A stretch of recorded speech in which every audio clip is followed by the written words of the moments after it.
मी आज सुद्धा तो दिवस काय विसरा शकत नाही, कारण त्या दिवशी मी फक्त हॉस्टेलमध्ये शिफ्ट झालं नव्हतं, तर नकळत अशा एका गोष्टीच्या जवळ गेलं होतं जिथून परत येणं सोप्या नव्हता. मित्रांनो, आज मी घेऊन इलोय एका इंजिनिअरिंग कॉलेजच्या विद्यार्थ्यासोबत हॉस्टेलमध्ये असो काय भयंकर प्रकार घडलो हा. त्या प्रकारानंतर त्या विद्यार्थ्यान मात्र पुन्हा काय हॉस्टेलमध्ये पाऊल ठेवक नाही. पण ह्यो अनुभव इतको भयंकर हा. तो अनुभव ऐकल्यानंतर तुमची सुद्धा हिंमतच होऊची नाही. ह्यो जर तुम्ही व्हिडिओ पूर्ण लास्ट पर्यंत बघितलास तर तुमका समजाल की त्या मुलासोबत नक्की काय घडलं आता. पण ह्यो अनुभव चालू करण्याआधी मालवणी गोष्टी ह्या चॅनल तुम्ही सबस्क्राईब करूक नसाल तर सबस्क्राईब करून टाका आणि मगच ह्यो व्हिडिओ बघूक सुरुवात करा. आणि तुमच्याकडे सुद्धा बुद्धांचे सत्य अनुभव असतील तर माका ईमेल आणि इंस्टाग्रामवर पाठवू शकतास. त्याची लिंक मी डिस्क्रिप्शन मध्ये आणि स्क्रीनवर दिलेली असा. चला तर मग अजिबात वेळ न घालवता या अनुभवाक आपण सुरुवात करूया.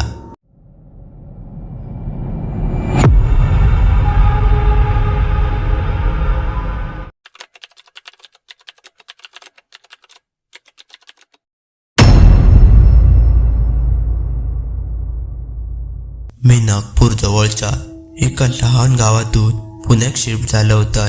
इंजिनिअरिंगचा कॉलेज, मोठा शहर, नवे आयुष्य. कॉलेजच्या जवळच सरकारी हॉस्टेल होता.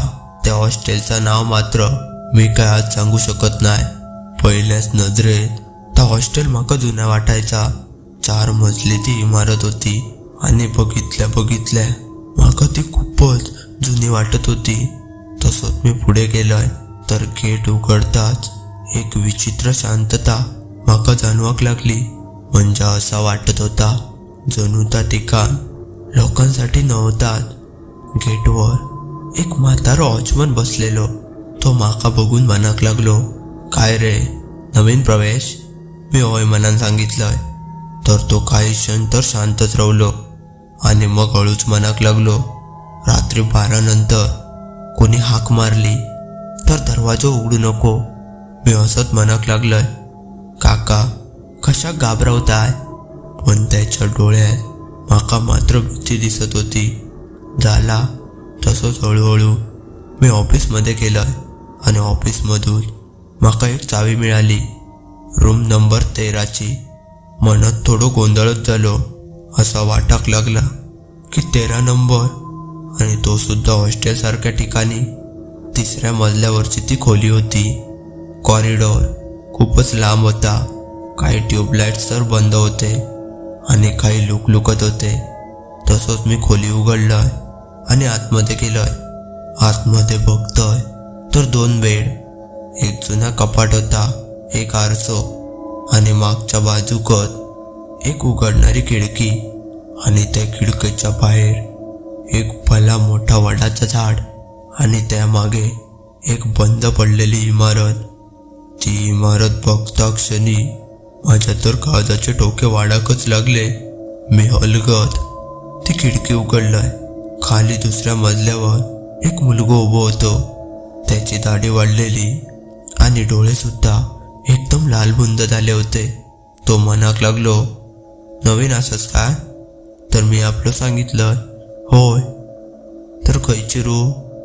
सांगितलंय 13. या सगळ्या ऐकून तो अचानकच गप्प झालो. मग एवढाच मनाक लागलो, तुका रात्री झोप येऊची नाही असा बोलान तो अचानकच निघान गेलो. माझं रूममेट मात्र अजून आलेलोच नव्हतो. रात्रीचे 11 वाजले आणि हॉस्टेलमध्ये संपूर्ण शांतता पसरली.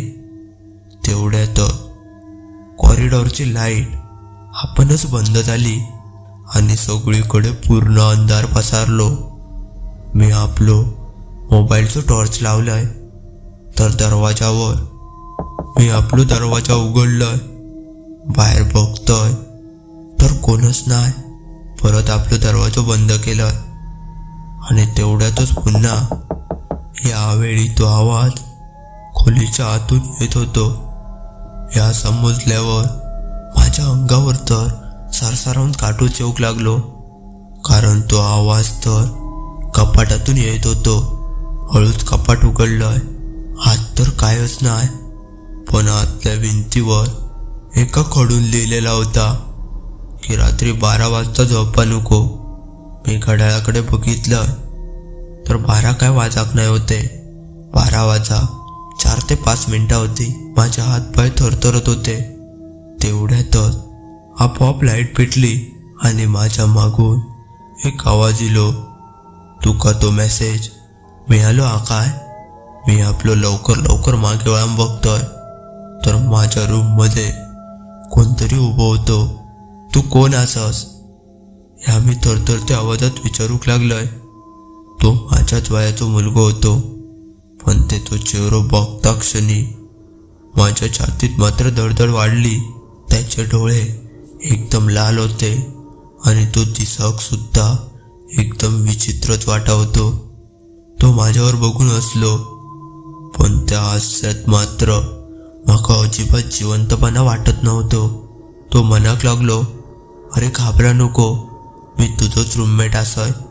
मी अडखळत विचारलंय, पण तू केव्हा इलस?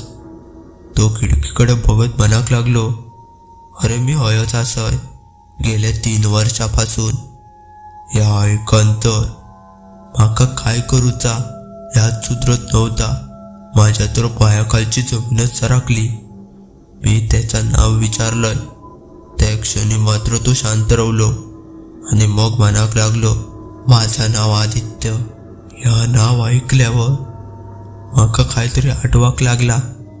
दुपारी तर रजिस्टरमध्ये मी सही करताना ह्या नाव ऐकलं होतं, आदित्य कुलकर्णी, रूम नंबर 13. पण पुढे असा पण लिहिलेला होता की तो ह्या कॉलेज सोडून गेलो हा. मी आपलं त्याका मनाक लागलंय, पण तू हॉस्टेल सोडून गेलस असा तर लिहिलंस. त्यावर त्यांनी म्हटलंय, होय मी हॉस्टेल सोडलंय, पण हॉस्टेलात माका काय सोडूक नाही हा. तेवढ्यातच घड्याळात 12चा अलार्म झालो. संपूर्ण खोलीत अचानकच थंडी वाढाक लागली आणि ती मागची खिडकी सुद्धा आपोआप बंद झाली. दरवाजा सुद्धा लॉक झालो. असा कसा झाला या माकाच काय समजाक नाही. आणि हळूहळू त्या आदित्यचा आवाज सुद्धा बदलाक लागलो आणि तो असा काय काय बोलाक लागलो की रात्री 12 वाजता जो जागो असता तो माका दिसता. या त्याचा वाक्य ऐकान मी तैसे बेशुद्ध होता रावलाय आणि तो माझ्याकडे बोट दाखवत मनाक लागलो, आता तू माझ्या जागी रावतलास. तेवढ्यातच रूम मधले अचानक लाईटच गेली.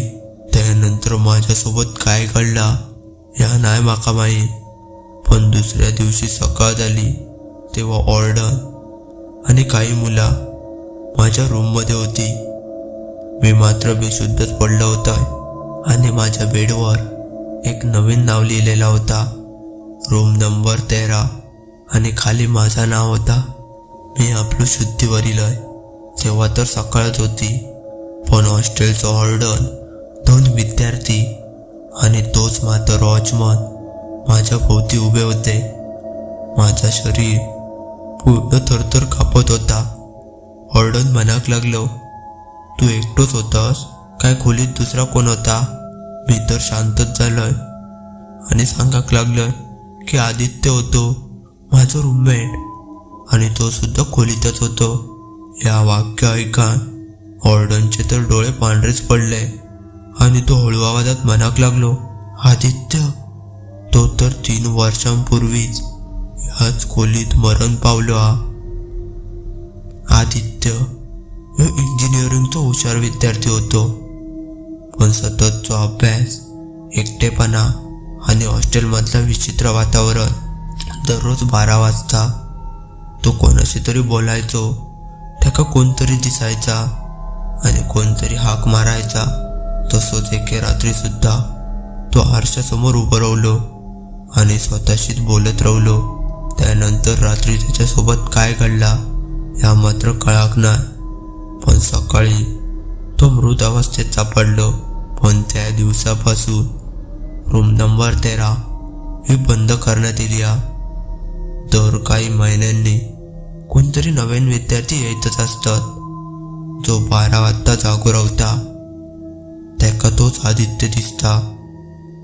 काही हॉस्टेल सोडून गेले तर काही वेडे झाले आणि काही तर कधी त्या रूम मधून बाहेरच पडले नाही. आणि ऑर्डन ह्या सुद्धा मनाक लागलो. काल रात्री तू जोर जोरात बोलत होतस आणि तो सुद्धा एकटोच कुणाशी तरी वाद घालत होतस. तेवढ्यात लक्ष माझं त्याच आरशाकडे गेलो. मी तो आरसो बघितलं तर तो आरसो फुटलेलो होतो आणि त्यावर खडून एक शेवटची ओळ लिहिलेली होती. जो माझा ऐकता तो हयच रावता. ह्या सगळा भयंकर बघून मी त्याच दिवशी हॉस्टेल सोडलंय. कॉलेज बदलला, शहर बदलला, पण आज सुद्धा रात्री 12 वाजता माझा मोबाईल आपणच व्हायब्रेट होता. नंबर तर कोणाचाच नाही, फक्त एक मेसेज असता, रूम नंबर 13 रिकामी हा. या अनुभवावरून मित्रांनो मी तुमका एकच सांगतोय की काही ठिकाणं ही अशी असतात जी सोडून दिली तरी ती ठिकाणं आपल्याक काय सोडत नाही. धन्यवाद. तुमका हे अनुभव कसो वाटलो हा ह्या माका तुम्ही सांगा. आणि अजून सुद्धा असे सत्य अनुभव तुमका बघूचे असतील तर मालवणी गोष्टी या चॅनल सबस्क्राईब करून ठेवा. चला तर मग भेटूया पुढच्या अशाच एका सत्य अनुभवात. तोपर्यंत धन्यवाद.